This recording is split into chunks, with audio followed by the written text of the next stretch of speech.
with Dan Proft and Amy Jacobson on AM 560. The Answer.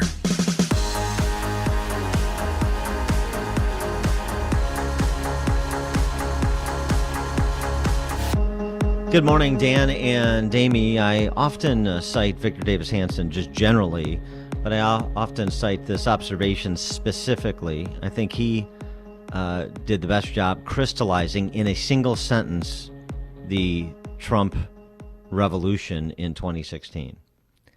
He basically said Trump's I'm paraphrasing here, Trump's value proposition as a candidate was pretty straightforward. You know, all those elites in academia and media and big business and Hollywood, I know them all, and they're even worse than you think.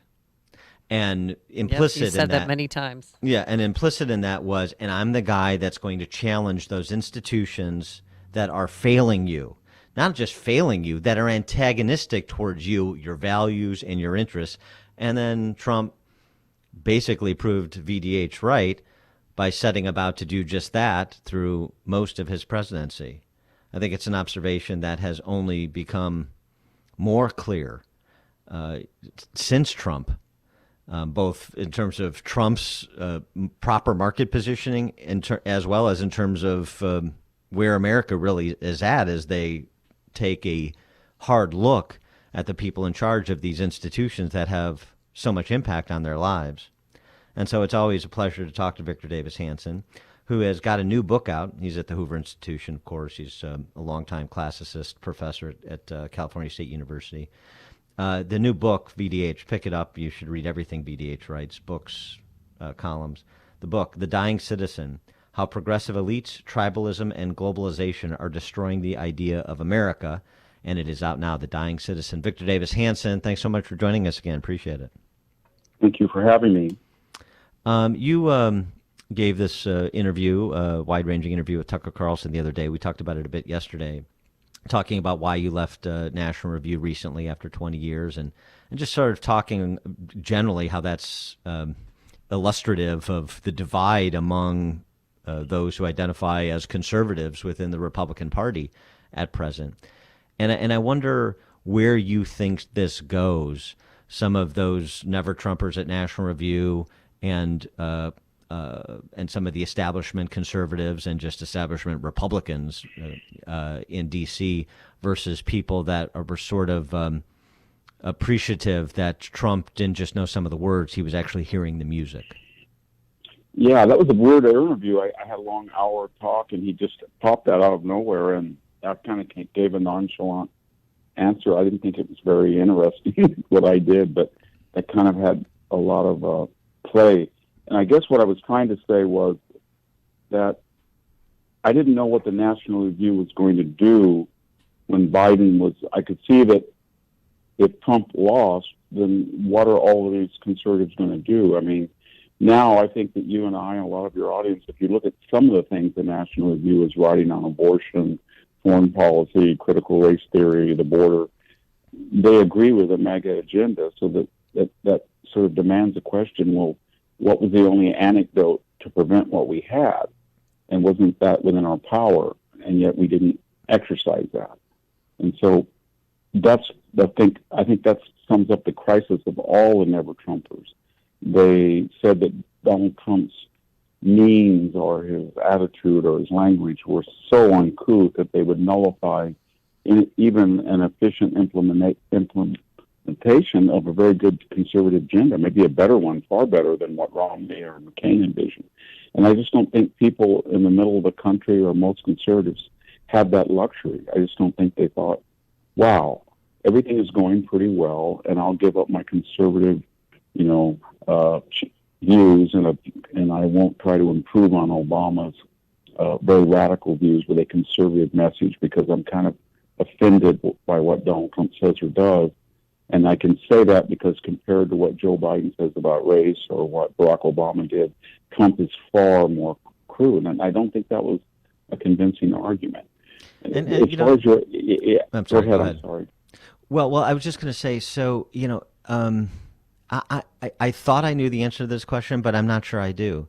So if you had essentially the Trump program but it was administered by President Ron DeSantis. Do you think that those people that were so antagonistic to Trump because of his personality would fall in on the agenda, or wouldn't they? Because I don't know. I'm, going back even to Obama in '08 when Charles Krauthammer and George Will famously had that dinner with him and said, well, he's somebody we can work with. He's not a radical because, he uses proper syntax and he's got the educational pedigree, so everything's going to be okay. It's not that bad. I mean, those misjudgments, are they misjudgments or are they really emblematic of a perspective? Yeah, I think you're absolutely right. The David Brooks crease in his leg or tickle up his leg that Chris Matthews said that a lot of conservatives apparently agreed with. I don't know that answer, but the question I think everybody has about DeSantis is he going to be able, everybody knows that he agrees with the Trump MAGA agenda and he's a fighter and he brings enormous skills to the table, but does he have that, I don't know what the word is without being reductionist, but an animal instinct or that drive that Trump has? It's almost superhuman to get 30, 40,000 people at rallies. Can he do that, or will he be the ideal governor like a Scott Walker was? But then when he got out on the debate stage, as Scott Walker did, he just blended in with the crowd. So I think that's what everybody's looking for. They think right now, I think half of the Republican Party that voted for Trump says, I'm kind of worried. DeSantis has got all of Trump's great ideas, but we won't get into Twitter wars or cul-de-sacs about making fun of people, and this is what we're going to do. And the other half says, I don't think so. I think you needed an outsider chemotherapy that's a little toxic to get rid of this cancer of this deep state and bureaucracy, and it was necessary that Trump be that way. He might be even smarter. He might get even, rather than get mad in the next term. So that's what the dichotomy is. And I think the problem that the Bulwark or the Dispatch or National Review or all of these groups had that said that Trump's personality nullified his agenda is that now that we see what they de facto allowed to happen, and they really can't say this is a really terrible agenda by Biden, and it's terrible, and we oppose every bit. So the Bulwark is sort of, just giving some examples. The Crystal people have accepted the liberal. I think they've gone over to the other side. The Dispatch is almost there.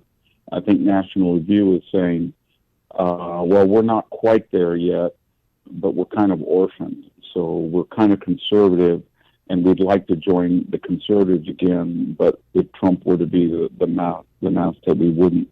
And all of those are pretty much that 10% that's not coming back on the Republican side. I don't think they're going to come back. I don't think anybody's going to question the agenda. Do you really think, I don't, but I'll ask you guys, do you think that a Romney-McCain type of candidate can come up and say, we've got to drop the tariffs for China and work closer with China? The more we work, it'll get more democratic. Or we want immigrants. Jeb Bush says it's an act of love. I know it's a little excessive, but we'll straighten it out and let it in. And, we've got to get more capital gains cuts. We've got to cut Social Security. I don't think that's going to be a winning middle class argument anymore. Yeah, I agree. So you don't think it would be good for the Republican Party for Trump to run again in 2024? It's good. I don't have that answer anymore. I do think that he could probably win. I think he's got a lot smarter than he was. I don't mean he was dumb, but I think his problem in the first term is that he was in a 360-degree target of a firing squad, and he didn't have any establishment people, so he started bringing in Omaroso and all these strange people, and they were not up to the fight. And it took him, by the end of his term, when you look at, he had a good medical team with Bhattacharya and Scott Atlas, he had Pompeo at state. He was starting to get really good people, and he was starting to be very effective. He solved the border problem de facto. Mm-hmm. He really did after 3 years of being tied down the courts. He finally understood how much those people hated him and how he had to get even, but I think he lost, and it wasn't necessarily all his fault. He lost 2 years, mostly because of the Mueller investigation. 22 months, $40 million. So if he could come in hitting the ground with a team, and their idea was that we've got to deal with this permanent administrative 2 million federal works, so we've got to cut. And then the other thing is, my only criticism of the whole administration is I thought that if he borrowed $1 trillion per year, that was going to greenlight what the Democrats were going to do when they took over. Not that they needed much encouragement, but he wasn't good on the debt and the deficit. Yeah, I think and the personnel piece that you hit on, I think that's right. Just to your book, The Dying Citizen, what is an American citizen to do right now where they're being threatened by the institutions that have a monopoly of force in the society if they deviate from or even question COVID policy, if they question K through 12 curriculum? I mean, it's just everywhere. This column from James Freeman in the Wall Street Journal he asks a really good question. Does anyone in the U.S. government actually like the United States? And he uses this research paper put out by a Fed governor named Jeremy Rudd, where he's talking about inflation expectations, but he includes in his research paper about inflation this passage: I leave aside the deeper concern that the primary role of mainstream economics in our society is to provide an apologetics for a criminally oppressive, unsustainable, and unjust social order.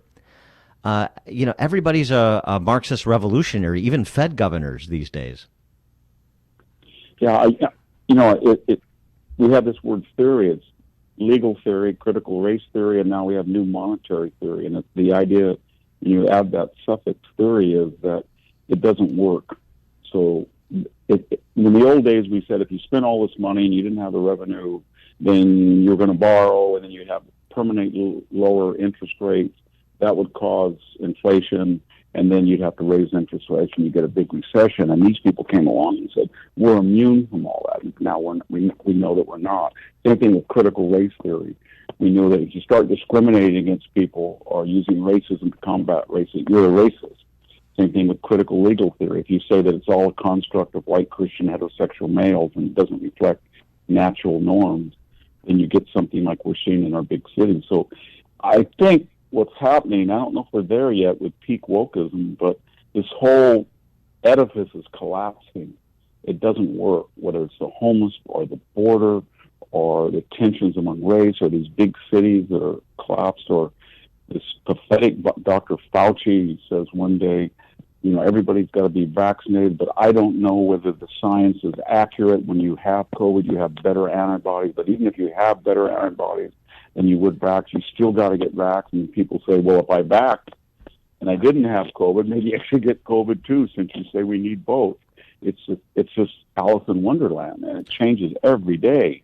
And you have a guy like that, and the CDC adjudicating whether a person can collect rent or not, and they can override a contractual agreement based on a so-called crisis. So I think the citizen, it's kind of a reflection. I tried to argue in the book, when you demolish the middle class, and we have in a state like California, and you demolish the sacred space where traditions can be inculcated with the border, and you make it a migratory wasteland like the late Roman Empire, or you start reverting to this pre-civilization tribalism. And then on the upper end, you have the administrative state looking at all this. And then you have these evolutionaries that want to change the Constitution, the filibuster, the Electoral College, a 9-person. And it's constant, because if they don't get their way, they want to change the rule. And then you've got the elites on the coast with globalism. The citizen is all there is left. And he's economically and politically emasculated. And so we've got to say to people, if you're coming in this country, you're not a citizen until we tell you are. You're not going to vote. You're not going to hold office. You're not going to get, special considerations or state support when you cross the border. You're going to get vaccinated until we can adjudicate. We've got to do that, or citizenship means nothing. Before we let you go, what do you see across the fruited plains from citizens that is encouraging to you, that you see people shining some light? Do you see things going on that should be scaled? Yes, I do. I think that I'm really encouraged by these school board revolts where people have just had it with critical race theory. I'm very encouraged along the border. These Hispanic communities are electing Republicans. And that's the mirror image is what's happening in my hometown in San Joaquin Valley. The Mexican middle class is saying, you know what, we're not owned by the left anymore, and we're tired of high gas, high electricity, and open borders. Believe it or not, they're very upset about open borders. So I think this once the Republican Party said we're not a bunch of guys on the golf course, not that they were, but we're not going to be stereotyped as that. We are the middle class. The Democrats are the very, very wealthy and the very poor, and that we're going to be inclusive, and race is going to be incidental to who we are. If that message can be maintained and amplified, I think they're going to win. But I hope they don't go back to this elitism that we saw we just talked about at the National Review or the Bulwark or the Dispatch. Sort of just tisk. I'm an intellectual in New York, and I know what's good for you guys. He is the Hoover Institution's Victor Davis Hanson and VDH's new book, The Dying Citizen, How Progressive Elites, Tribalism, and Globalization Are Destroying the Idea of America. Do pick it up. VDH, always a pleasure. Thank you. Thank you for having me. Thank you. And he joined us on our turnkey.pro answer line. You're listening to Chicago's Morning Answer with Dan Proft and Amy Jacobson on AM 560. The Answer. Drowning in IRS debt? If you can't afford to pay your IRS debt due to economic hardship, you can now be free of IRS collection efforts by taking advantage of a special IRS tax hardship program. This program allows Americans who owe the IRS to resolve their delinquent tax debt once and for all. In some cases, maybe even reducing what you owe significantly. An open phone line has been established by Community Tax for consumers to call and see if they qualify. Simply dial